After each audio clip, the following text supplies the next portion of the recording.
So money is something that I've had a learning curve here in life with. Me too. And Still do. yeah, and one of the things that's profound in the book that you're coming out with, you compiled a lot of really powerful quotes. Thank you. One of the quotes is about God and money. Money is always backed by the forces of good and evil, and who wins depends on how you use it. Now, when I first read that quote in an email you sent to me, I thought, okay, well, if money is man-made and it's a figment of our imagination and it's an energy exchange that we all agree exists, yes, why don't we hold within our imagination the way to find a more egalitarian way to use money to serve the collective good? We've seen in COVID, the top 5 billionaires in the world, they get like $100 billion they've amassed more in wealth, while 75 million Americans have essentially declared bankruptcy. Yeah. So what do we make of this energy exchange of money here on the planet, and how do we move towards a more egalitarian, unified way to experience money and that energy exchange? Well, the answer to that's not really addressing the quote. I understand the question. The quote is saying that money is a form of power, and whether or not it's good or evil depends on how you use it. How you use it depends on the ethical and moral principles that guide your choices. So, as you just said, just a few people have gotten filthy, stinky rich over the whole COVID thing, which if you do the research, you realize it was planned. Yes. So it would do that. If you look at all the stock market crashes, they're all planned. Why? Because the people that stand to make the most money can manipulate the system, so that basically what they do is they force us into a depression, push the interest rates up so high, collapse the economy, and everybody has to get out of their houses and go rent places and sell them for pennies on the dollar, and the rich people come buy them all up for a fraction of their actual value. Then they raise the economy back up and sell the stuff. So basically what they're doing is the same thing as people do to manipulate the stock market, manipulate real estate markets. They just know how to manipulate them all because they have enough power to do that.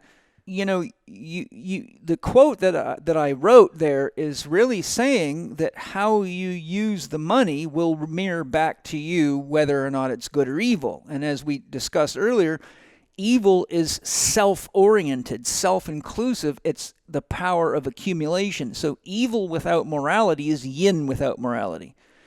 Yin multiplies by bringing things into a center. A fetus begins with one cell, one egg and one sperm, and it divides itself, I think, 54 times to produce, a human body of anywhere between 50 and 100 trillion cells, depending on whose book you read. So what I'm showing you is that the force of yin draws energy and resources in and multiplies itself until it reaches the point at which, like a sponge, a good analogy is a sponge. If you put a sponge in a bowl of water, it will suck up water until it reaches a saturation point, and then it will drop the water. It'll begin pushing it out. So when the child reaches full term, it has to come out of the birth canal or it and the mother will die. Okay? So when we look at the principle of yin and we say, okay, how does yin orient itself toward evil? When someone like a Bill Gates or Warren Buffett or any of these big, huge billionaires draws more and more, or Donald Trump draws more and more money in, but does not release it out into the world in ways that actually increases the stability of everybody in the environment, then you have the same thing as fetal death, because the child keeps growing and growing, but it's not supporting the community called mom and child.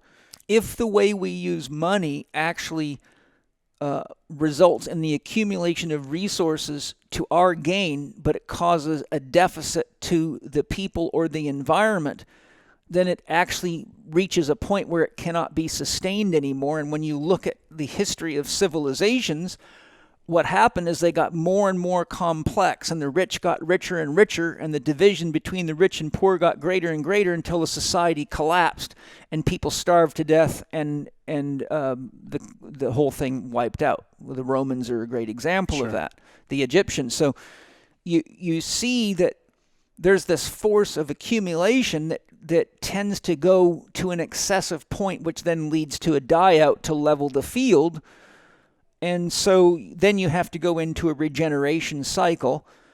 The problem is that each of us in our own lives in many ways is doing the same thing. So it's easy to point the finger at some of these big guys.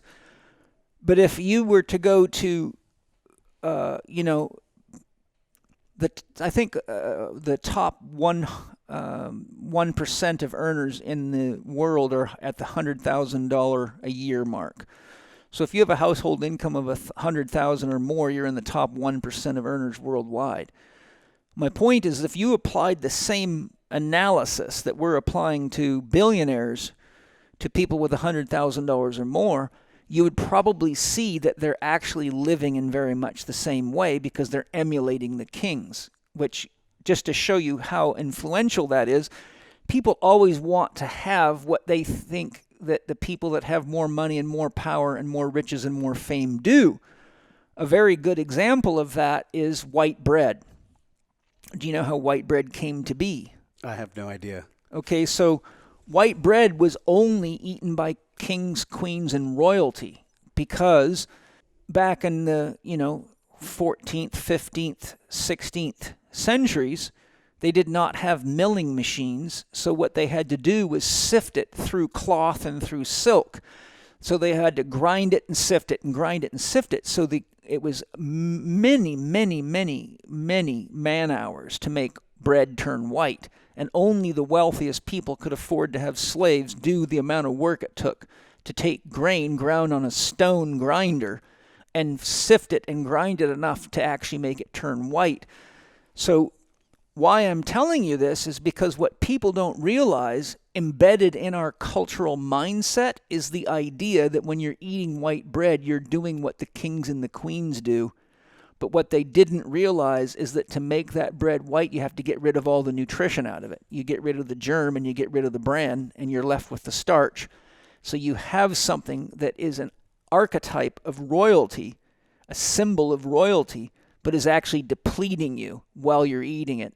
And also turns out to be destructive to nature because now we monocrop to grow billions and billions and billions of tons of grain, most of which just sits in warehouse not being eaten while people are starving on the planet so we can keep eating white bread. Yeah. Okay, so what am I showing you? I'm showing you that people are actually always trying to emulate everybody at every socioeconomical class. Most of the time, the people at that class are trying to emulate the people in the class above them to get to where they're at. And that just goes all the way to the top. So what I'm saying, if it's not clear, is if you look at how a person making $30,000 a year handles their money, or $15,000, or $60,000, or $360,000, or $3.5 million, ultimately, how much of that money is being put out into the community to do the kinds of things we want Bill Gates and all those other guys to do is almost no different than them, unfortunately. It's the ultimate mirror. What we're seeing is human behavior and their level of spiritual development mirrored in the power of money. So that's why the quote says, money is always backed by the forces of good and evil, and which one it is determined by how you use it. So, until we actually look at ourselves honestly, for example, I donate money to several different agencies for environmental protection. I employ people to help me take care of the property here. I get a lot of joy out of paying the gardener, the house cleaners, the nanny. I make as many donations as I can, but I have to always decide, well, how much can I give out before I actually put myself at jeopardy? And then I have to start laying off people. You see, yes. There's a fine line. Sure. And really, the more money you make, you end up with the same game. Where the more you make, the more you spend. People's perceptions usually are only as deep as their power to use money. And so, some people can only afford one car, but some people can't function in their business or in their family without two or three because of the way their family structure is set up, or maybe two people go in opposite directions to work and have to drive 30 or 40 miles. But at the end of the day, the world is mirroring back to us our individual and our collective choices, and to the degree that we feel any one of these people that are the multi-billionaires of the world, be it the Steve Jobses, the Bill Gateses, the Trumps, the Buffetts, the whoever, there's lots of them up there, the media moguls, etc. To the degree that we don't agree with the way they're using our money, right? Steve Jobs made billions of dollars off of our money. We buy those iPhones, etc. So then it's up to us to say, okay, we're not going to buy that product. Now that we know Google is a very dangerous corporation, if you keep using Google, then you have no right to complain because you're actually pumping money into their product, into their control dramas while you do it. If you keep buying drugs to manage the symptoms because you're too lazy to take care of yourself, you have no right to complain about the side effects of the drugs and how bad the medical system is, because you're making a choice not to participate in your own life and to turn your problems over to a doctor and your pain over to a drug company instead of taking responsibility for it. So what I'm saying, if it's not clear, is that we're as responsible for their riches as they are, because we're the ones that keep giving it to them. Once you know your phone is a spy device and they're filming you and listening to you all the time, well, to the degree that you keep your phone around where it can spy on you, then you are submitting yourself to it willingly. Yes, knowing without doing is the same as not knowing. It's the exact same thing. Well, choosing not to choose is making a choice. Yes. And, I said that in class one time, and one of my students said, well, I don't believe that. How can you actually say that? How can you say that not making a choice is making a choice? I said, that's very simple. When your mortgage bill comes in, don't pay it. Choose not to do anything. When your car bill comes in, choose not to do it, and see how long it takes before someone tows your car away and forecloses on your house.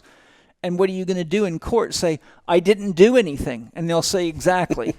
I feel like most people are struggling with finances and life. And we talked about this earlier in the podcast. Like they're just dealing with life responsibilities.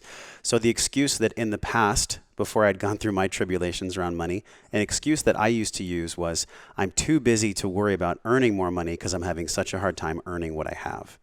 And when I really stepped back and looked at the bigger picture and I asked a better question, which was, how do I serve to the deepest possible way I can from my heart, and how do I reach as many people as I can? My income doubled. Now, yes. Granted, I was in a new relationship and that was on my mind, but can you share with the people, how can they genuinely increase their money by their service? Because that's part of this egalitarian question. Well, the first thing you have to do is realize that the world is always mirroring you back to you. Look, this gets a bit deep. One of the definitions... Shocker with Paul. One of the definitions of God that's very good. God is a sphere whose circumference is nowhere and a center whose location is everywhere. Meditate on that. God is a sphere whose circumference is nowhere. It goes infinitely. Forever, and a center whose location is everywhere. Earlier, I told you every time we build bigger telescopes, we find out that the universe is bigger than we thought. We used to think it began with the Big Bang, but modern science has completely annihilated that idea, even though people keep hanging on to it, because what do they find? They used to think black holes destroyed everything, and that was the end of it, but now they find that black holes are producing new life constantly, and they know that the Big Bang theory is wrong because technically, when you're using a telescope, you're looking into the past. So you're looking, if the universe began with a Big Bang, then the further you look at a star, the younger it should be, because you're looking back in time. Well, here's what happens. The bigger the telescopes they build, the more they look into universe or into galaxies further and further back in time, but they find old stars and new stars. So if the Big Bang was actually true, there should be nothing but newer looking stars, which if you want to think of it, because you're looking back in time. So if you look back in your life and you get closer to your birth, right? But when they look in, they see a mix of stars at all levels of development, which means they didn't start with a Big Bang, or they could not be any old stars there. There would only be new stars. So they're seeing that there is a regenerative cycle and that black holes are actually birth centers, and they're constantly spewing out new material. So they're both death forces and life forces at the same time. So current science suggests that there was no beginning or end to the universe. Okay? So how are we mirroring ourselves? Well, I tell people love is a boomerang. And what that means is whatever you put out into the world comes back to you. Whatever beliefs you have, you're looking through your belief system at everything around you. You're hearing through your belief system.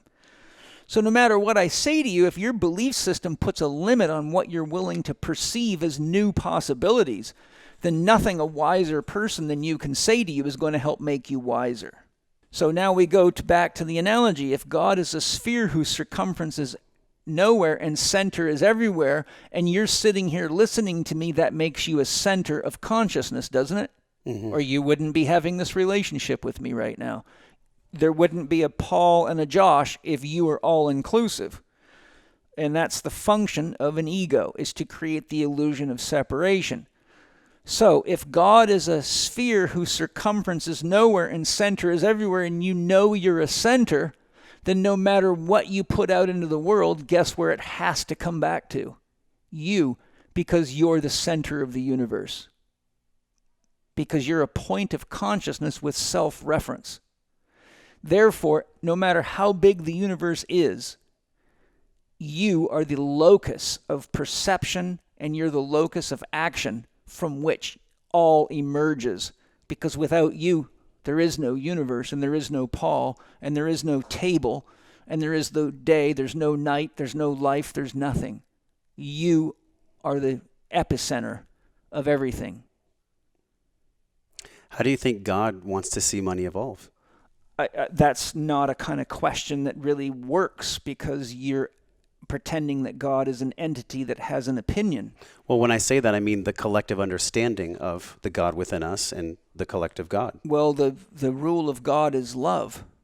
So using money with more love. Anytime you create more love, you're creating more God.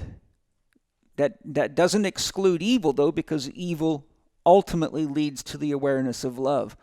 If someone murders your child, what's that likely to do to the bonding of the family? Shatter. Not necessarily at all.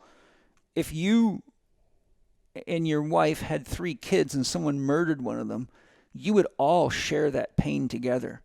It would bring you very close together as a family. Now, if the husband or the wife murdered the child, that would create a real rift in the family, right?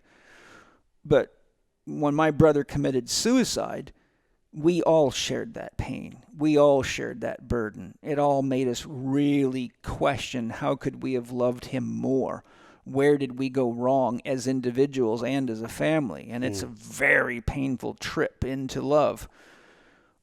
So the point I'm making is acts of evil are always opportunities for the rest of us to show more love, right? If a city gets wiped out by a hurricane and there's 100,000 people homeless, or those types of events, a lot of us start coughing up money to send it over there, or some of us get on airplanes and go to help, because of the pain and the realization, the emotional effect, the empathy of realizing that could have been us and how would we want to be treated, brings us into harmony. You know, look, I'll give you a real sad example. Hate to use a sad example. One of the most common things I have had to deal with in my career is people coming to me that were sexually molested by pastors, preachers, ministers, and priests of the Catholic Church. The string of them now is so long, I've lost count. But when somebody goes through an experience like that, they have tremendous empathy and concern for everybody else that not only has had that happen to them, but ever could. And some of them start organizations, some of them write books, some of them start healing centers, some of them become powerful healers. So what I'm showing you is that everything that we're calling evil gives us a chance to have empathy and compassion and become more aware of a part of ourselves that we're out of touch with. And most people are too spiritually immature to look into themselves to see how much evil lurks right within their own consciousness. Most people vehemently deny that they have the desire to kill or to rape or to maim or to destroy. But anybody that really looks inside of themselves finds that those two forces are very, very alive. I've heard Jordan Peterson talk about this. Knowing the malevolence that lives inside of you allows you to love more. Yes, you cannot manage anything that's unconscious. So if you don't look into your own shadow, then you're being controlled by what you're unwilling to look at. But to the degree that it's in your unconscious, you project your judgments onto others. So gay people in the closet that are in denial will judge other gay people and label them as evil and even show up at anti-gay rallies. But the day that they get caught having a gay relationship and the truth comes out, they face a force of reckoning that's equal in magnitude to what they put into the world because they are the center of that universe. That because our relationship with money mirrors our relationship with ourselves and our programming, and usually is a reflection of how our parents manage money and the religion we were raised in. You see, many people believe that Christians believe that Jesus was a poor man and that he gave everything away, and therefore they should give everything to the church and be more like Jesus. But that's actually a very dangerous perception. And one of the billionaires, Peter Daniels from Australia, one of the richest men in the world, had so many problems with employees that he was hiring that were Christians. He owned a financing organization, an investment organization, and he kept getting these Harvard graduates with Christian upbringing that had sort of blocking factors over making lots of money. And it irritated him so much, he took it upon himself to hire 5 of the world's top theologians to estimate Jesus' net worth. So they did, and it took them 5 years to do the research. But what they concluded, based on historical record, who the Magi were, and the estimated value of the frankincense, myrrh, and gold that the Magi brought to Jesus, they estimated Jesus' net worth today would be $240 million US. And he said if Jesus wanted to feed 5,000 people, he just waved his checkbook. And if he wanted a new donkey, he just got one right off the showroom floor. Jesus was by no means a poor man at all, based on his analysis. So he showed that this is all a program belief that blocks people from their own abundance. Yes. Okay. I feel like this is embedded within the church system, where you have to suffer and you have to give that's homage how to they God. Get rich. And you have to lead your life because, Jesus was on the cross and he bared for your sins. He died for your sins. So it's almost this shaming.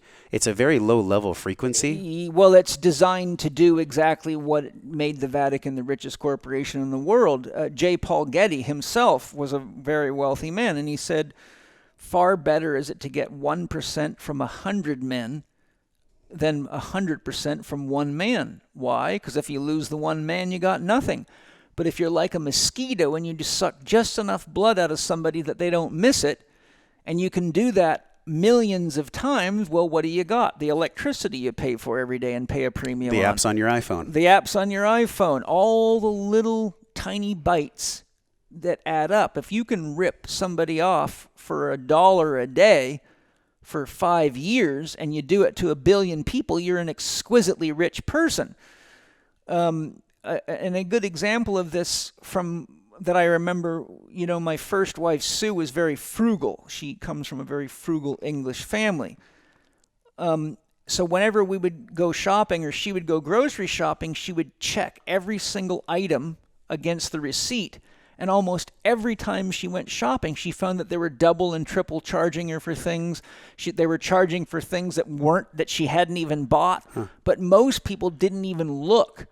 So so her and I said, okay, let's guesstimate that 100,000 people a year shop at Safeway, and every third one of them is getting charged anywhere between $1 and $3 extra. Do the math on that. So they actually benefit from people's laziness. And you can get very rich by just small additions like that. Right. This is fascinating because one of my beliefs around money that I recognized in my early development was my dad made money. So when he left the home, money was the reason he left the home. And so if I make a bunch of money, then I can't be present for my future wife or for my life. Right. And it was like such a shakedown. It was in an ayahuasca ceremony. I was just feeling into it. And I thought to myself, wow, this is literally just an energy exchange. Yes. And to the degree that I'm healed with my father is to the degree I'm healed with money. So that was a big connection that I made. And I think a lot of people have so much wounding. Look at all the money programs out there. Yeah. Look at all the programs that are going to get you rich, but they're not healing the core wound. The core wound is that money means something different to everyone, and money causes a lot of pain for people, so they believe. Yeah. Money is a form of power. And there's an old saying, how you do anything is how you do everything. And I tell people all the time, someone who can't handle 30,000 is going to ruin themselves with 300. My brother was a drug addict, and many times I made the mistake when he would come to me with all of his very well thought out stories about why he needed money, and he would, give me all these, and he did it to everybody in the family. And then I realized every time I give him money, he goes and buys more drugs, and he ends up just high as shit and then getting himself thrown in jail. So then I said, no, I'm not giving you any money anymore. But what I will give you is food, and then I'll give you supplements. So I started buying him, I would go to a store and maybe get a $100 grocery certificate so he could cash it in the store. I would buy supplements. Well, I found out he was just selling all that off too. And so he put me in a situation where I realized I could not help him because he had become so crafty he could take anything and just pawn it off. And even if he took a $35 tub of protein powder and got $10 for it, it was $10 more than he had. And so ultimately all of us got to a very painful place where we realized we actually had to let him go off into the world and dry out and come to the place where he had to come to the realization that he couldn't just keep on bumming money from everyone to stay high. And the sad thing is we thought that might work because we really didn't know what else to do. Well, he ended up joining the Hells Angels and then just became a motorcycle gangster. And long story that's very interesting, but ultimately, by the time he was 34, he realized he just didn't have a way out of it. So, it's a bit sad for me to bring this up, but when he died, he hung himself and he left a suicide note. And what it said was, I have to go because no matter how hard I try, I seem to keep hurting the people I love the most and I don't know what to do anymore. And that really hurt. Because I really didn't know what to do for him either. I didn't know how to help him. None of us did. And so even when he became a criminal, he just ended up in jail, and he would call me from jail, and he would be in severe pain because he was strung out from withdrawing from heroin and cocaine. I mean, this guy put everything into his body he could get his hands on, and once he was in a motorcycle gang, they were just pirates. They had tons of drugs, but when he would get caught and go to jail, he'd go through severe withdrawal, and he would literally be crying his eyes out. He'd get his one phone call, and he would call me to see if I could bail him out or something, and I knew I couldn't do it because it would just facilitate the whole thing again. So, there are situations in life that are very, very hard to figure out, but there's, you can almost come to the realization that we attract into our lives what we need for growth at our own level of development. And what each soul has its own path. Each soul is an expression of the divine, and each soul is an emissary of the divine and is an agent of experience for the divine. So in my brother, the divine needed to explore the depths of violence. It needed to explore the depths of separation from family. It needed to explore the depths of alternate realities through the use of drugs. It needed to explore addiction. It needed to explore power and exploitation. But really, at the end of the day, aren't all of us exploring those things at some level? Sure. Some more than others, but we're all, if you look into each of us, each one of us is a very, very unique individual. And even if it looks like we're in the same situations, we're all having a different inner experience. You and I could have sex with the same woman, and have a completely different perception of how enjoyable it was or whether we were compatible or not. You might want to marry her, and I might want to be happier than hell that you have her. Or I might want her, and you might want her, and we might start arguing over who should have her or whatever. But the point I'm making is we can both be eating chocolate and have very different experiences. Penny doesn't really enjoy chocolate at all, which to me is mind-blowing. I'm like, wow, something's going on in her that ain't happening in me. I mean, if I could get away with it, I could just drink chocolate milk and eat chocolate bars all friggin' day because It just makes me feel great. So unfortunately, my body hates this shit, so I have to be very careful with it, and there's a choice. And chocolate can be the good or it can be the evil, and money can be the good or the evil, and food can be good or evil, and televisions and telephones and cars can kill people or get people to work and home or to the Disneyland or back or to play or to parks and back. Everything. People are torturing themselves with food. They're torturing themselves with sex. They're torturing themselves with media. They're torturing themselves with money. They're torturing themselves with drugs. And all of us reach a point at our lives where we realize that we have to either decide to manage that particular force or it's going to manage us. What gets people to the point, like for your brother, that was obviously a contract. That was his path. But what gets people to a point where they choose to either survive or not? I mean, pain. It's a big question. To survive or not. But what's unique to one's soul, their purpose here on the planet, their contract here on the planet? Well, that's something I can only give an opinion on. This gets into some areas of discussion, but one of them is karma. So some people, Yogananda said you accumulate karma. Steiner did too. Many have, especially in the Eastern philosophy. You accumulate karma, but they say, for example, if you murdered somebody in this lifetime, it may be 3 lifetimes before the universe can organize the circumstances where you're going to have to repay the karma, and you may be on the receiving end of that. But it may not. You could end up being wealthy and famous in your next lifetime.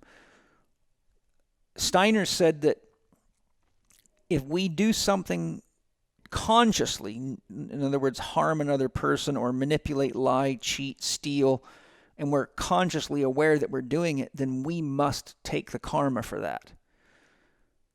If we do it unconsciously, in other words, if we kill somebody accidentally, maybe the road's icy and the car slides off the road and runs into a kid walking home and kills it, it was out of our control. Then the universe absorbs the karma for that. There is no karma we have to absorb for that. Now, if you were speeding and you knew it, and it was icy and you knew it, you'd have to absorb the karma for that because you were driving dangerously and putting other people's and your own lives at risk. So the point that I'm driving at is that this is a deep question that's philosophical. It's not objective. Because no matter what I say, it's only my opinion. And all I have to go on is my own experience and my own spiritual exploration. And the depth of God is more than one mind can handle. And paradoxically, the deeper you go into God, the less of you there is to experience it. Ultimately, union with God is complete annihilation of the self. That's why there's nothing you can say about God, because to become one with God requires unity. There can be no two. So there's no I-thou relationship. You can't say, I was one with God and I saw this or I saw that, because to actually be able to say that, you had to be separate to observe whatever you're calling God. So union experiences with God, which are non-dual experiences, cannot be described. All that you can describe is the experience on the way in to the unity experiences and on the way out. In order to describe what had occurred, you had to be watching it occur. So there has to be two. So there's a duality at play, and it Yeah. takes two to create mind. You cannot have mind in a unity. I mean, it's the ultimate rabbit hole, and I feel like there are some things that maybe don't have the magical answer I'm looking for. You know, like the loss of a child, the loss of a brother, the loss of anything. It hurts so much. It's like that's where we bleed out how much we can love again. That's one of the functions of these very traumatic events. You know, sometimes God has to, and this is metaphor, sometimes God has to split our head open to get us down to our heart. And sometimes God has to break our hearts for our love to pour out and for us to really realize who and what we really are. You know, and I've worked with all sorts of people in my career that have had, you know, very serious, nasty things happen to them.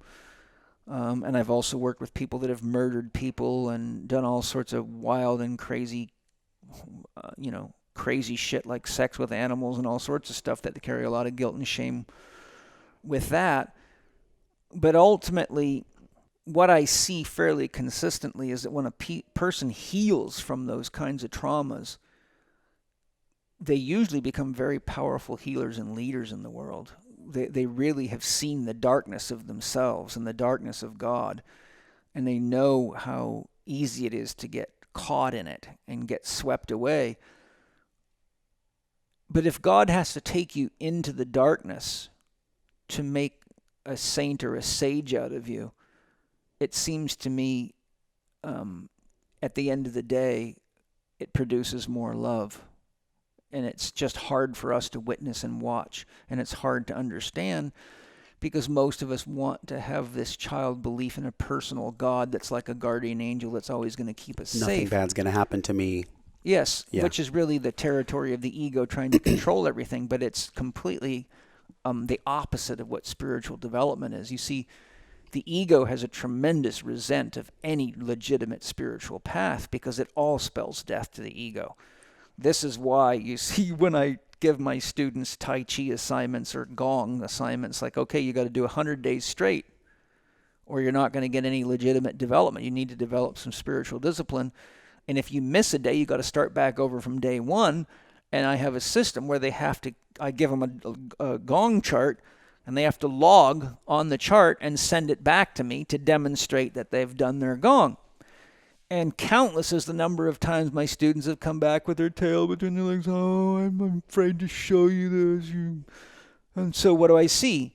An X means a day of doing their Tai Chi for at least 20 minutes. And a blank space means I missed. So I see X, X, blank, blank, X, blank, blank, X, blank, X, blank, blank, blank, blank, blank, X, blank, blank. And so I say, now, look at the chart.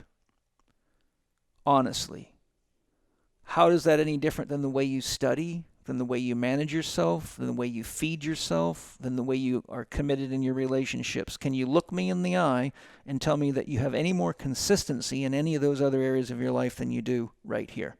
99% of the time the answer is no, often with tears in their eyes. I say, there you go. You see, you think I gave you that so you could develop your chi and become some kind of spiritual master.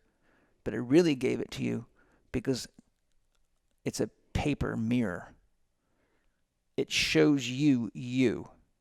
And until you really look at you and take responsibility for your choices and your actions, you're a child and you're always going to be needing mommy or daddy figures to bail you out. How do you do that conversation without them feeling shame? Or is that just a natural part of the process? I'm just being honest. If they want to be shameful because that's one of their strategies for being a victim and getting more love and empathy, it might have worked with their mom and dad, but I'm not their mommy or their daddy. I'm a teacher. And my job is to be honest, and I have to hold myself to the same standards that I hold them to, or I'm just another idiot and I couldn't have stayed in business for 36 years doing that. You know, you're sitting in the results of my discipline and my commitment. This is evidence that I've committed myself to the practices. Yeah. You know, I'm 59, almost 60, and I can still outperform most athletes in athletic endeavors. I don't really care to push myself and be a superhero anymore, but anybody that's ever trained with me in a gym or lifted weights, I mean, talk to people like Aubrey Marcus, Kyle Kingsbury, any of those guys, they'll tell you for sure the old man's not dead yet. I saw you guys doing lunges, and I was like, was that 225 on the bar? Well, I lunged 275 for reps. I lost all my training partners at 225 was the end of their game. This to me is a testament, because you said this is the results. We're sitting in the results of your dream, but your dream is deeply connected to God.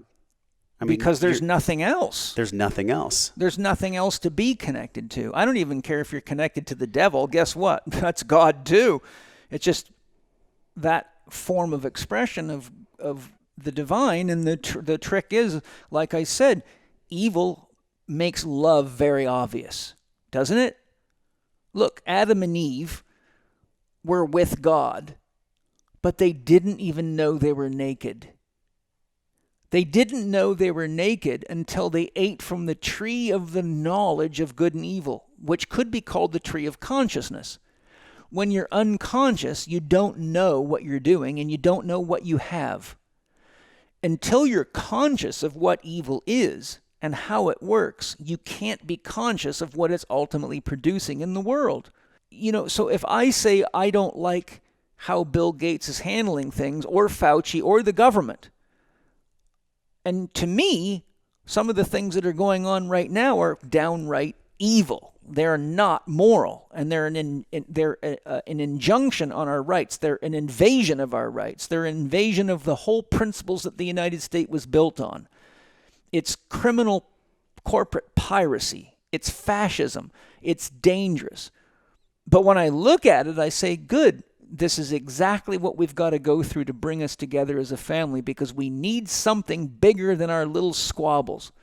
We need something bigger than racism. And that, don't take that, any listeners, to mean that I am pro-racism. What I'm saying is, people that can organize a scam this big are very good at sideshows. They're very good at creating illusions of battles and sidetracking you and making racism the focus. Well, you're not paying attention. It's like, you know, the moving the shell game, right? Which hand is it under?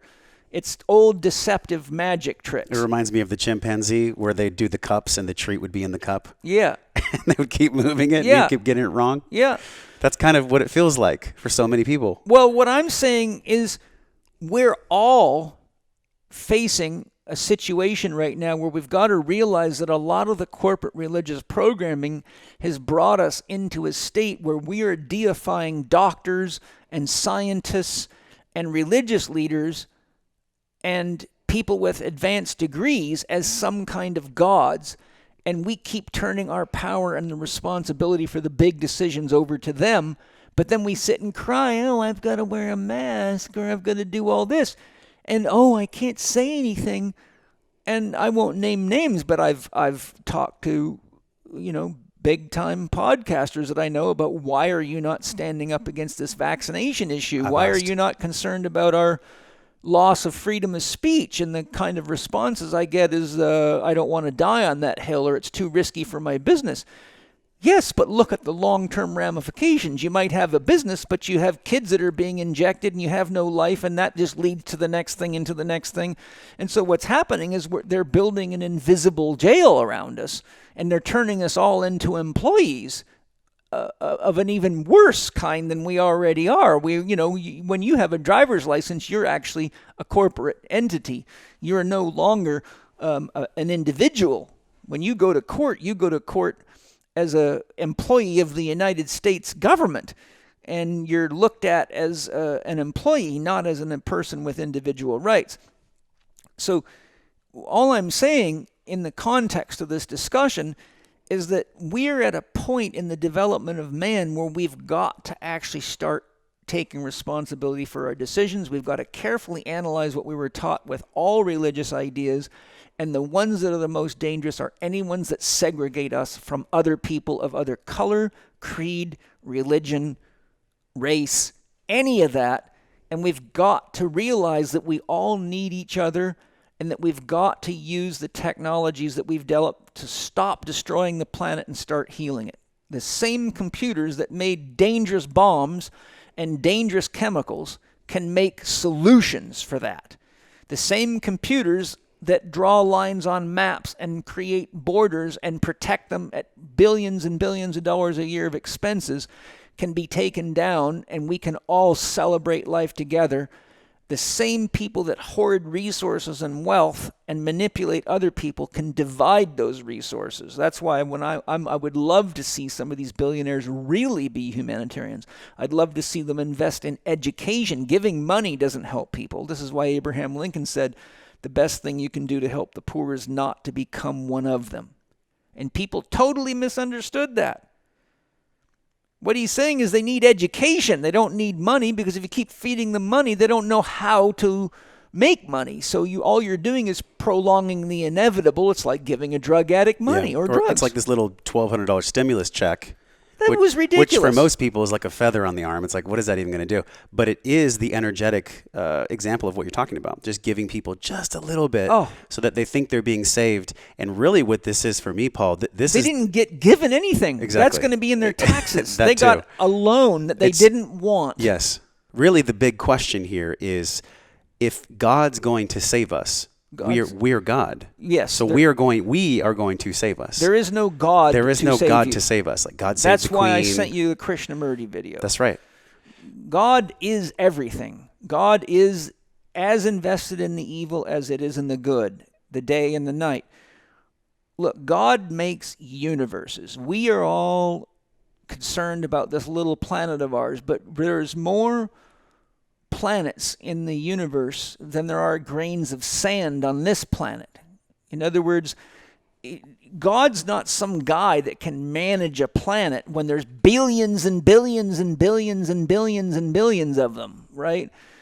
The people's conceptions of God are so infantile, it's mind-boggling to me after all the thousands of years of religion. With the exception, the Eastern religions, this is why Osho said, Western religions are religions for children and Eastern religions are religions for adults. Why? Because there's no big daddy in the sky to rescue you. The Eastern religions teach you karma. Whatever you put out, it comes back. Do unto others as you would have do unto you. I tell people all the time, get rid of the 990-something pages of the Bible and just write the golden rule down repeatedly until people wake up to that at every level. When we really realize that to the degree that we're conscious and aware of what God is, it is pure potential. God says yes to everything. The highest form of love is unconditional love, and the answer is always yes. You want to rip somebody off? Yes. You want to commit suicide? The answer is yes. You want to be a loving human being and do your best to support people, yourself, and the world? The answer is yes. But because God can't know itself without experiencing all those potentials, there is no limitation on evil. There is no limitation on how much or how little one loves. Because paradoxically, there's never going to be another Josh Trent ever in the universe. God is a novelty generator. There will never, ever be another person with those fingerprints and that face and that smile. You're the only experience of God as Josh. Therefore, the only one that can decide how well Josh did in his role as Josh in the divine drama is Josh. So this whole Christian concept of God judging you is so infantile, it's hard for me to even believe people play the game, because if God burns any of us in hell, God's burning itself in hell, which makes for a very, very unintelligent God. I'm sorry to say. But if you understand what God is, then all of these so many of these religious ideas just dissolve because they don't even make sense. And they didn't make sense to me when I was 8. I literally would look at what was being said, and I could ask questions that got me in a lot of trouble. I felt the same way. And I'm like, are you kidding me? It made me scared of adults. I'm like, these people drive cars, and they fly airplanes, and they have powerful weapons, and they don't even see God will burn you in hell. Onward Christian soldiers marching off to war with the cross of Jesus going on before. But everything Jesus said is completely the opposite of that. Most of these Western Abrahamic religious documents are so full of self-contradicting ideas. But when you look at the science of brainwashing, the first step to brainwashing someone is to create chaos and confusion. The second step is to give them a way out. And the third step is to give them a reward for following the directions. Oh, what do we have right now? Chaos and confusion. COVID. You're going to die of this terrible virus. What's the way out? Social distancing, wear masks, wash your hands, make sure that we make billions of dollars off this plan. What's the reward? You won't get the virus. Good. Well, now the statistical analysis coming in, it was far less dangerous than the seasonal flu, but now we're billions and billions and billions of dollars in the hole. Economies being destroyed, personal lives being destroyed, yet people are still wearing masks and people are still playing the game. And now we got mandatory vaccination coming down the pipe. Someone did an estimate on how much Bill Gates alone stands to make off this. It was actually it was almost $1 trillion or something like that. It's so sickeningly large. But that can't happen unless people play the game with him, right? So there comes a time for revolt. There comes a time for rebellion. Martin Luther King was a true man of God that rebelled against the inequality that white man showed colored people. And I'm right there with him. Gandhi was a true rebel. He stood up to the entire British government literally by himself, but got the country of India behind him. And he did it non-violently.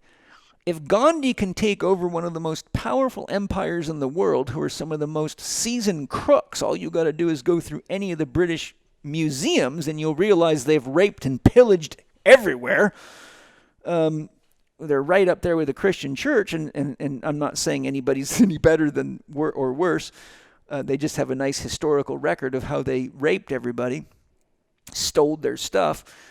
We are at a point now where we've got to grow up, and we've got to say, look, if there's one true thing with all religions, it's that they're based in love, that they all are based in human relationships, and all these mythologies and religious scriptures are all stories about what happens to people when they live certain ways. The story of Jesus and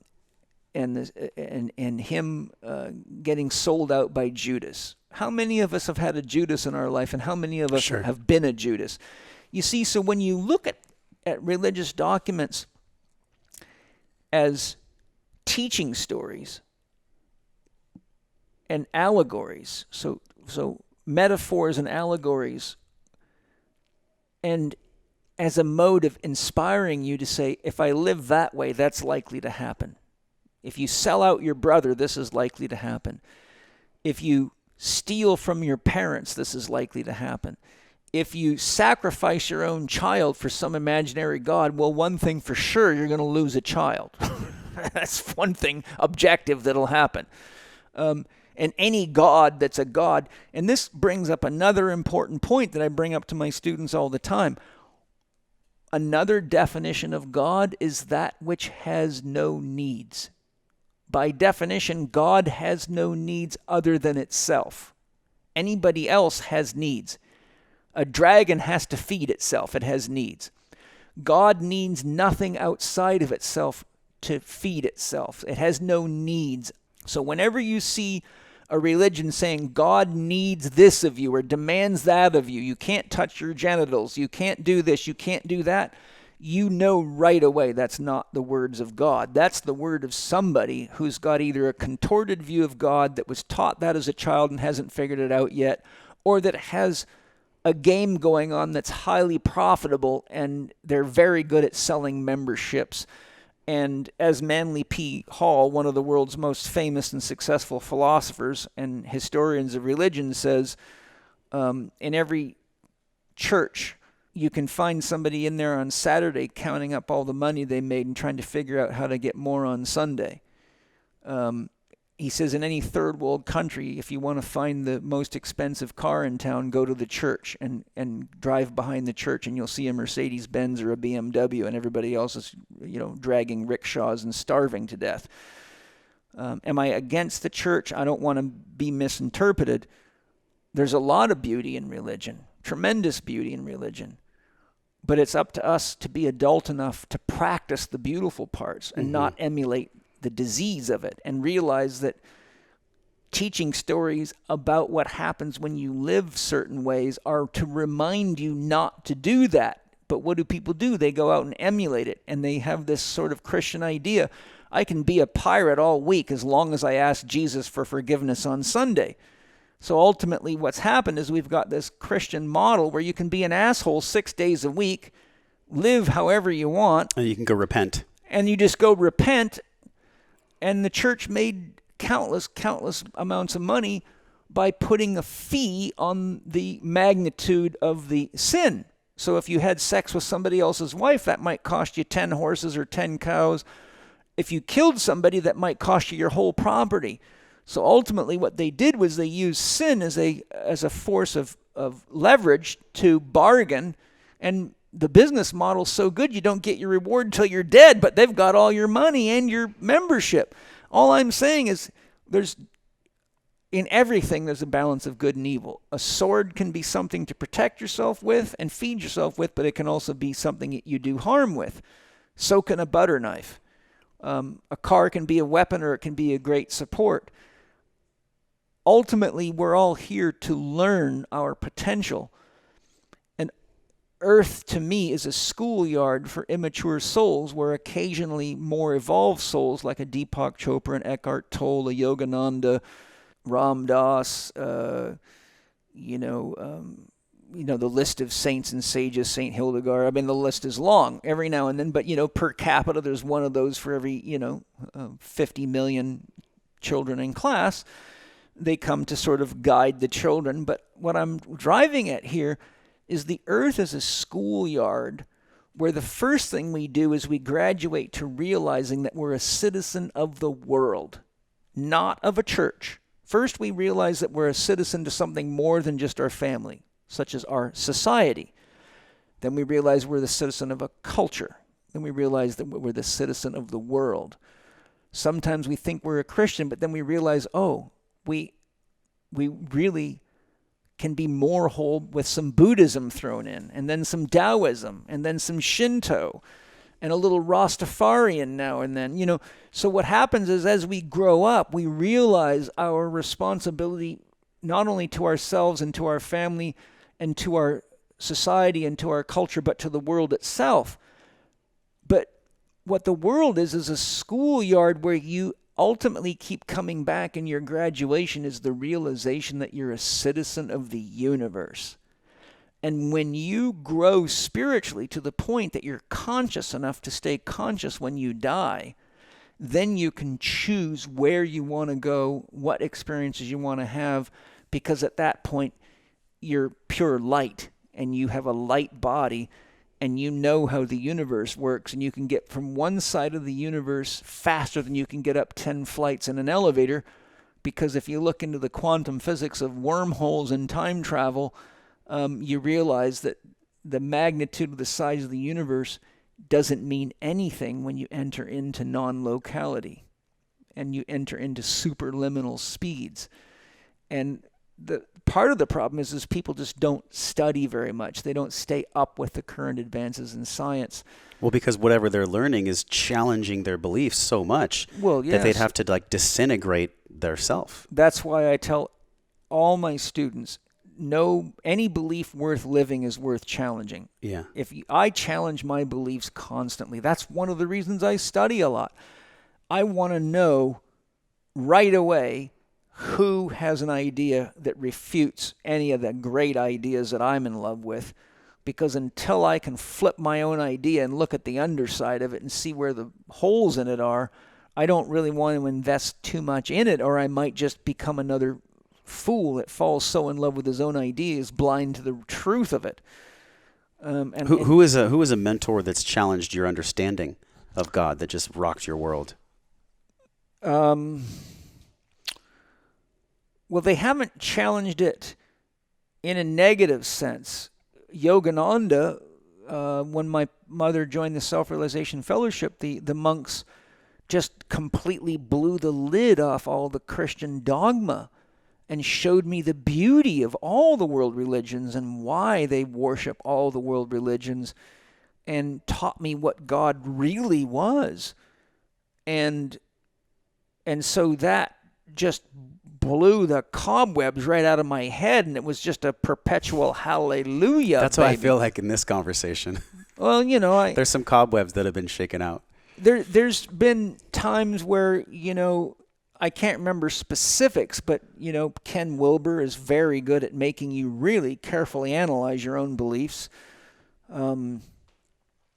Walter Russell really did not like Christianity, even though he was a Christian. He didn't like what he, if I remember right, referred to as corporate Christianity. And because he really didn't like seeing people being railroaded, but he had some beautiful, comprehensive descriptions of God. So he grew me a lot. Itzhak Bentov is just beautiful and shows you the magic and mystery of many things. I'm just trying to dust my mind off because I'm been so immersed in all this. I really found that the Eastern philosophies are just the greatest. When I study Eastern religion and Eastern philosophy compared to Western, it's almost like the West is still locked in kindergarten or something. You got to go up into the mountains, into the caves to find people that really know what's going on, which is the weirdest thing. You'd think they'd be in the middle of the city. But I've always found this, though. People that are deeply spiritual and connected to God, they're not advertising how connected they are. They're not going out and having to talk about it. It's just who they are. Well, there's something deeper than that.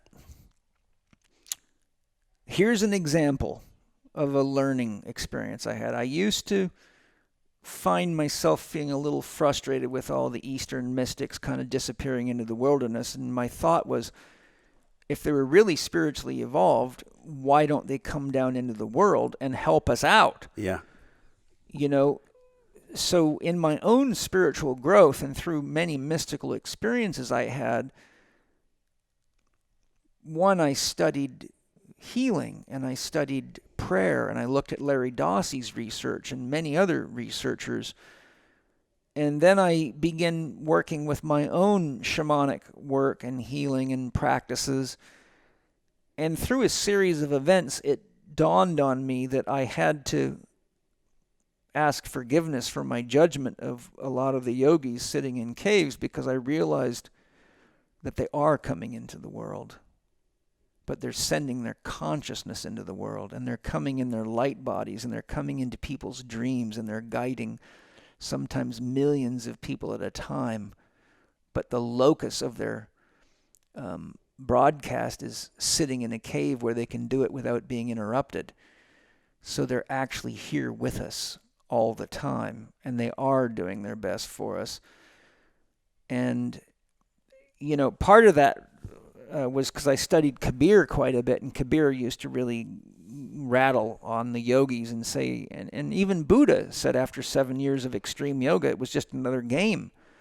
And it didn't get him anywhere. He didn't get enlightened until he gave up yoga. And that's not a criticism of yoga, but this is Buddha's actual story. And Kabir, who was a weaver, believed that you to really know God, you have to experience God, and you can't experience God without relationships. So to do a bunch of study in a monastery is silly, because you got to go into the world where you can get challenged. Otherwise, you don't really know if it's just intellectual growth or legitimate growth. So Kabir was really hard on the yogis, and I was very influenced by him.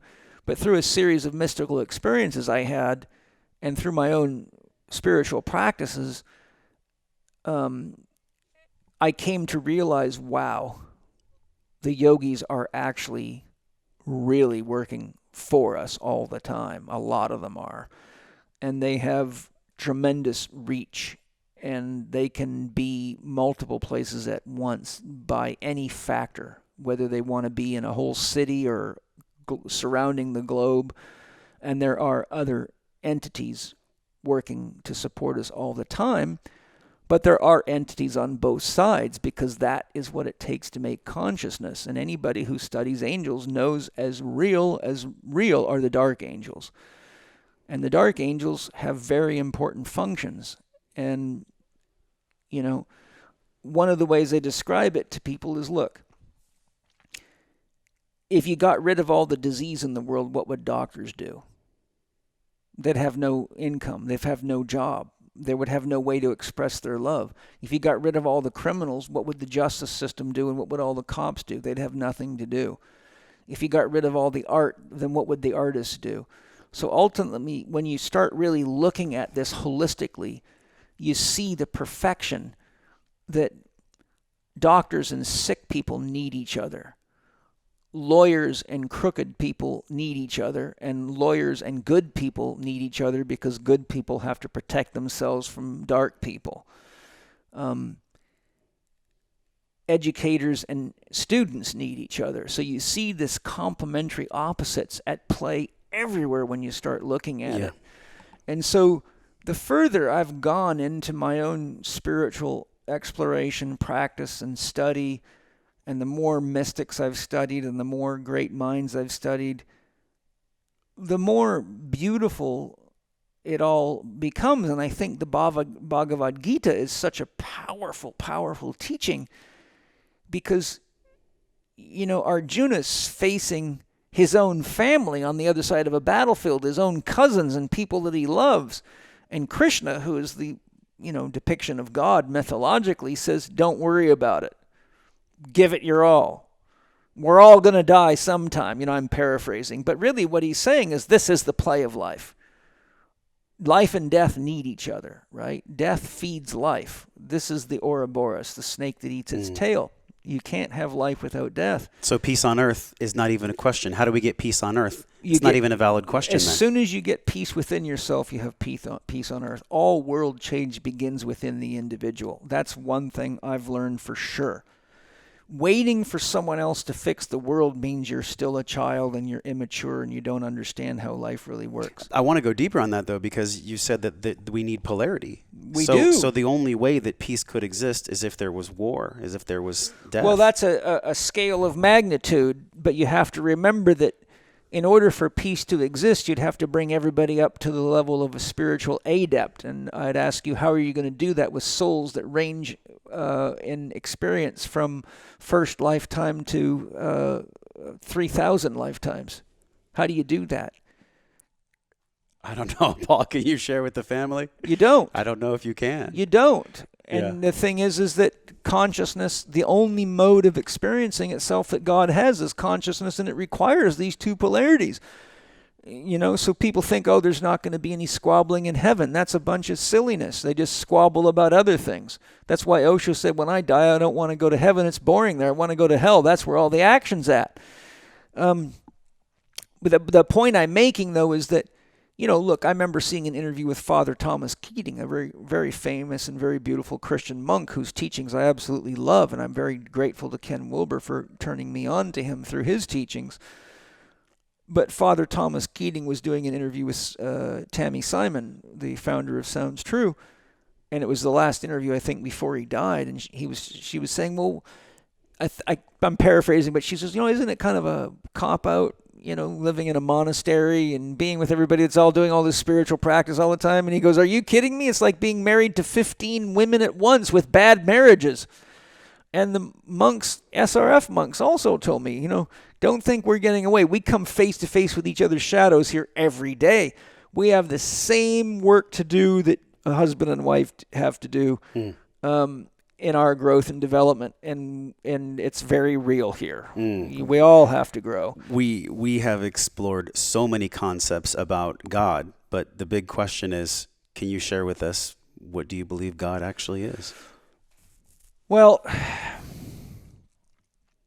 I'll draw you a diagram just because it makes it easier. Remember, I said earlier, God is love and love is God.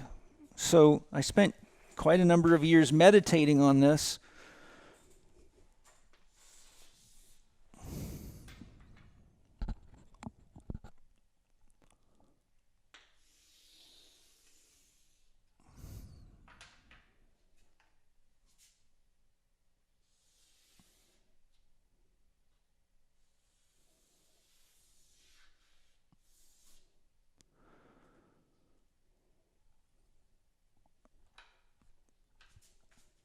L stands for life.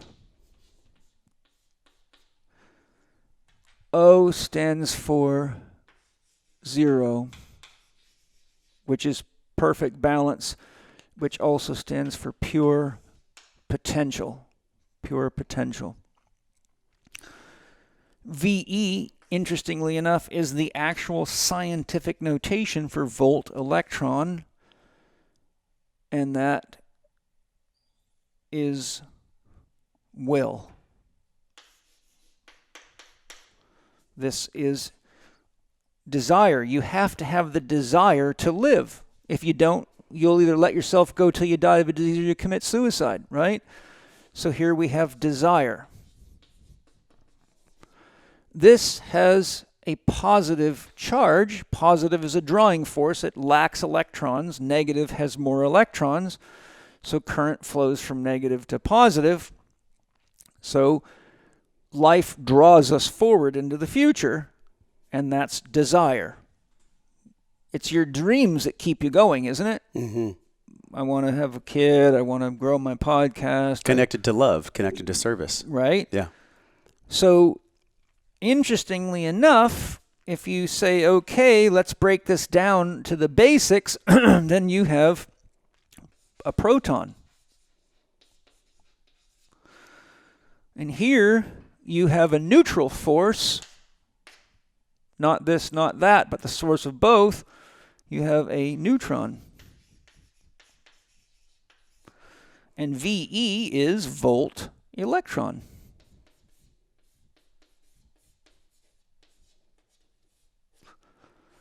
Okay, what is a proton and an electron and a neutron? They're subatomic particles. Where do they come from? The 0-point field, which is constantly bursting with quantum fluctuations, and the vacuum turns out to be the plenum. What we thought was empty is actually so full of energy and activity, it's bursting. And what is it bursting with? Information and energy that produces not only universes, but now we know multiverses.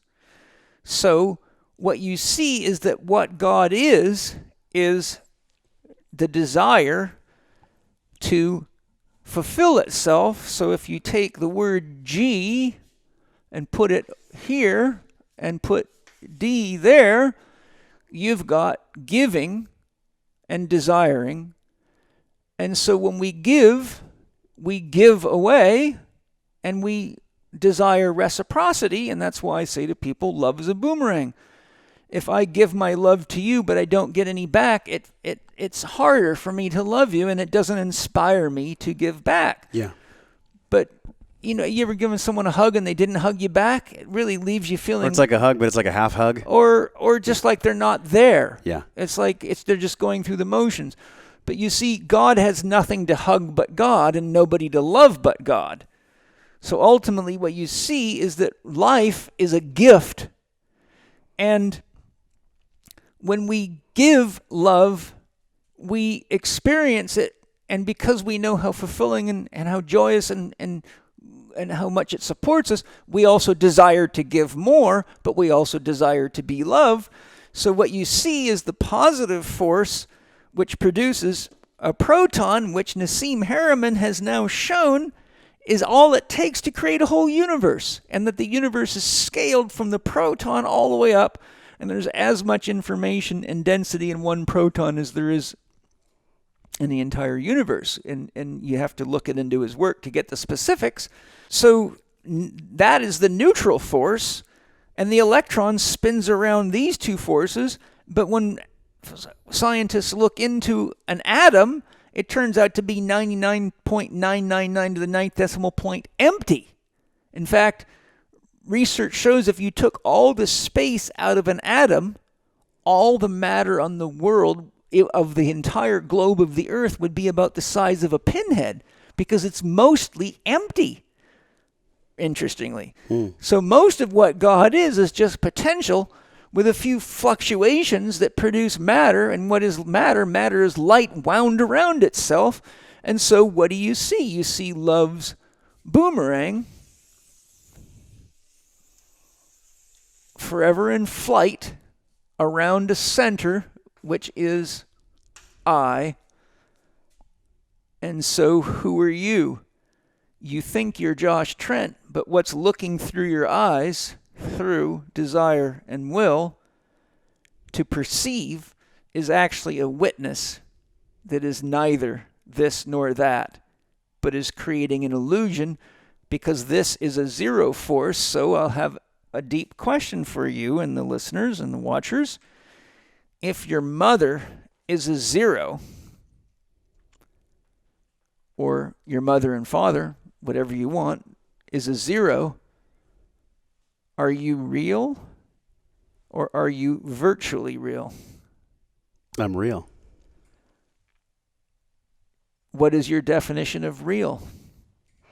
Real is my senses put together with my awareness. Okay. How can you assure me that that's not part of the illusion? Because if the source of consciousness itself is unconditional, how can you have something that's real without a condition? Well, because I wouldn't exist in physical form if I didn't have senses and if I didn't have awareness. How do you know you're not dreaming right now? I might be.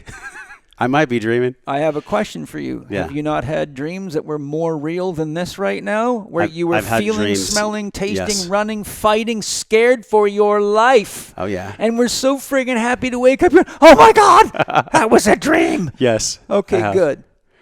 Well, yeah. When you have a deep mystical experience and you come back from it, this seems like a sluggish dream. And I've had plenty of them. Yeah. So the point is, if God is ultimately a zero, then everything that you see that we call the universe and life is a virtual reality. It is a simulation in which God creates the illusion of reality and the illusion of separation to have its own experience of what its potentials are and what it really is.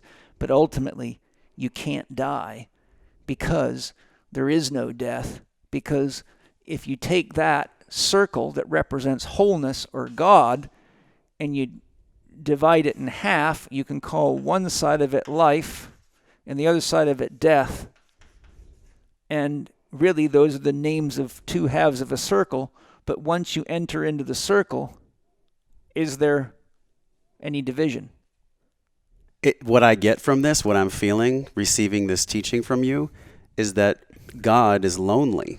And God's extremely alone. God is giving us this virtual simulation, this projection, because God is inherently lonely. That's what this feels like. That's exactly the truth. God is terribly alone. And I've had experiences of union with God where I felt deep, deep, deep loneliness, isolation, and sadness. And interestingly enough, you can look at the research on this. The most damaging thing, most punishing thing you can do to a prisoner is what? Isolation. Put them in isolation. Mm-hmm. And guess what they start doing, usually within as little as 72 hours? Losing their mind, peeling their hair out. Making up imaginary friends. Mm.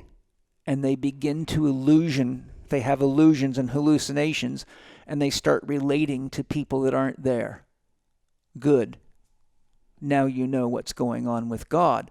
All of this is the most elaborate dream, energized by infinite power. How much power? Current science shows that there's as much energy in one square centimeter of space as there is in all the matter in the entire known universe, in 1 square centimeter of empty space. So if you want to know how much power is behind the IMAX projector that God has, God projects a holographic reality that is so real you cannot distinguish it until you have a mystical experience that's even more real than this one. Or, like me, you do dimensional travel and you're in other dimensions where you're with beings that are far wiser and far more developed that tell you far deeper things than you can learn here. Those are pretty intense conversations, I'm sure. Oh, they're beautiful. Yeah. It's like, oh, wow, it just makes you realize God's sense of humor is really wicked. Yes. Okay? So you have to just decide, what God do you want? If the highest God you can imagine is the God of unconditional love, which almost every person I've ever asked in my classes, what's the highest form of love you can imagine? They almost all agree it's unconditional love. I say, then you better look carefully at what the word unconditional means. If God is unconditional love, it means the creation of any conditions is an illusion because the source is unconditional. If God is a zero, then every seeming reality is a virtual reality. But don't think that a virtual reality isn't real because it's the only one we've got. Right. Okay? Which is why I answered you, it feels so real. It does feel real, and it's meant to be because Yes. that's how lonely God is. And God can't know itself without creating relationships. So, this is why I say, an honest relationship with a friend, with a business partner, with a spouse, a lover, is you meeting God. And to the degree that you work through that relationship, you will have the ultimate church, the ultimate temple, and the ultimate path. Because everything that you can't see about yourself, somebody else can. And everything they can't see about them, you can. And together you heal each other's shadows and illusions out of love. And then you begin to wake up to what's really going on. And the further you get out of the illusion, the more you look at the people trapped in the illusion. And out of empathy and compassion, you want to love and support them. So, what is God? No thing and everything. And to make a point, I don't know if you know this, but a few years back now, not too long ago, a company that does holographic projection took one of Michael Jackson's last big concerts that he did on stage, and they put it into a hologram, and they started doing concerts around the world, but they had to stop doing it. Do you know why? People thought he was real? Because it was so real. They had tremendous emotion about it and thought that it was disrespectful because it was like they were bringing him back from the dead. And so they felt that there was something wrong. And so they got a lot of negative backlash and they had to stop doing it. So what was on stage was light dancing. And it was so real, it made people highly emotional. So emotional, they felt it was an invasion of Michael Jackson's spiritual privacy. As a metaphor. And how many times have you been sitting in a movie and found your heart rate speeding up, sweating, shaking, nervous, being pissed off at somebody in the movie? How many people get fucking mad and throw their television out the window because their football team lost? All you got to do is go to England and see what happens. When I first started working in England, I was mind-boggled at how out of control these people get at soccer games. I'll never forget, I was driving through Chelsea on the way home from a day of work at the Harbour Club in London, which is where all the hoity-toities and models, and that's where I worked out of. Yeah. And I had to drive right through town, not far from the stadium, and the hometown lost. And people were flipping cars over, smashing windows, lighting buildings on fire. You'd think it was a race riot, all over a football team. This is just a fucking football game, okay? It happens in America as well. Of course it does, but what I'm saying is we buy into these stories. We buy into the movies. We emulate movie characters. They can change our whole lives and inspire us. There's a lot of people that aspire to Clint Eastwood or to various movie stars. But the point I'm really driving at is when you go to a good movie, you get so swept away that you become so part of it that you don't even remember that you have a life out that door, right? You can find yourself angry. You can find yourself wanting to punch people, because you're in a virtual reality. All right. Anybody that's just being honest with themselves and just looks at their own life and looks at their own dreams and their own relationships and their own religious upbringing and the events of the world can see that God is going through the process of experiencing itself. But here's something that's a bit, this is an adult proposition. If you had to put a number on the potentials for God to experience before it can ultimately say, okay, I know myself, what would that number be? I don't think that applies to God. I don't think God works in numbers like that. There's only one that works.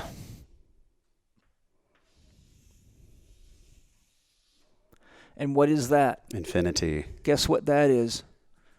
It's a circle with a twist. Yeah.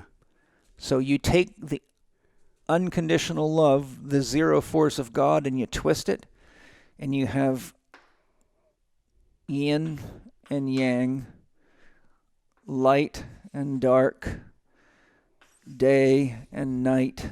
You have an infinite cycle that goes on forever. And the problem is that every time one of us is created as a character in the mind of God, we become a co-creator. And we not only add to potentials, we create new ones because we too are co-creators with God. That's another thing about really being a spiritual person, is realizing that you are using the power of God to create in the world each day. And that everything you add to the world is altering the lives of other people and yourself. You're altering the lives of people's futures. That's why I say to my students, it's a very high responsibility to be a teacher. Responsibility spiritually goes from I to we to all. First, you're responsible for yourself because you're 50% of every relationship you'll ever have. No less. You and your partner, Carrie, you're 50% of it, and you need to be 100% responsible for your 50%. No doubt. And she has to be 100% responsible for her 50%. And if you have a child, you will now be pushed to the all level of responsibility, because now whatever the two of you do, that child will emulate in the world. And it'll go out into the world and recapitulate that. If you're a podcaster and you've got 30,000 listens per episode, you're affecting 30,000 people with every episode. So if you lie, cheat, and mislead people, you will generate 30,000 times the karma that you did if you deceive your own child. So for each time we go up, we increase the magnitude of our spiritual responsibility. And when we realize the actions and the ripple effect that we have in the world as an individual, it always boils down to one thing. If you don't get honest with yourself, love yourself, do the work to heal, and look into your darkness, because you can't manage what you don't know. Until you meet the rapist, the pedophile, the murderer, the Donald Trump, the Bill Gates, the Hitler, the whoever in yourself, you will always make them the bad guys, and the problems of the world will always be somebody else's fault. And this is exactly why Krishnamurti says, don't create this illusion of God, this daddy idea. It's not working for you. It's never worked for you. And if it did work with all the religions and 85% of the people in the world claiming religious affiliation, why are we all killing, torturing, and maiming and doing the same shit we've always done? Because that pushes the responsibility to an imaginary God in the sky. But ultimately, there's only one place God can be experienced, and you can tell who's experienced because they get closer to loving more and more effectively, first by loving themselves and carrying that into a relationship with one other, and then by carrying that into the world with progressively greater numbers. And the more people you have access to, the more responsibility you have, because the more impact on the world you have, and the more the boomerang comes back. So if Bill Gates is misleading us, it's going to come home to get him. If Fauci is misleading us, Trump is misleading us, How many times have we seen, look what happened to Hitler. He's dead. Not because he won a war, because he lost one. Right? Yeah. So, at the end of the day, I believe there's three things that are not illusion, and I thank Plato for them. The good, the beautiful, and the true. What's beautiful is sustainable. What's good is good for everybody, and what's true is always true. And your life will mirror that back to you. And to the degree it's true and it gets you killed, then you know you died for the truth, and there's no better way to go. People like Martin Luther King aren't afraid to die because they're standing up for what is good, beautiful, and true, such as equality. The great ones are not afraid to die.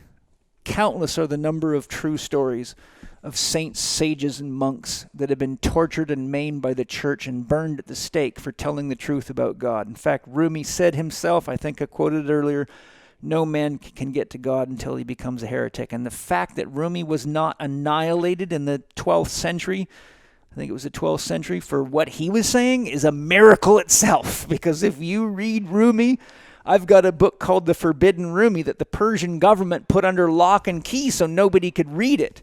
It was that profound. And when you study the Drowned book, which is the story of Rumi's father and his childhood upbringing, and see who his father was and how smart his father was, but how out of the box his father was, it's amazing he even didn't get killed. So what do you see?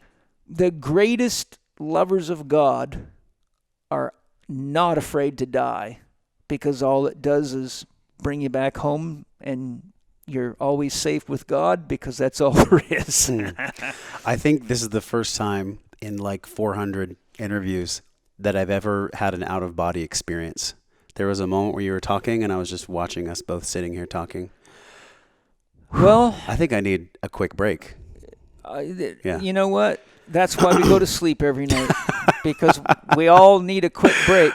I'm serious, right? Yeah. The illusion takes a lot of energy to maintain, but what you'll find is the more anchored you are in love, the more energy you have to support, because ultimately what spiritual growth is stripping the illusions away. But after we come back from the break, I would like to talk a little bit about something we haven't talked about, because it's very important, and that is limitation. Because you can't understand life or God without the concept of limitation. Oh.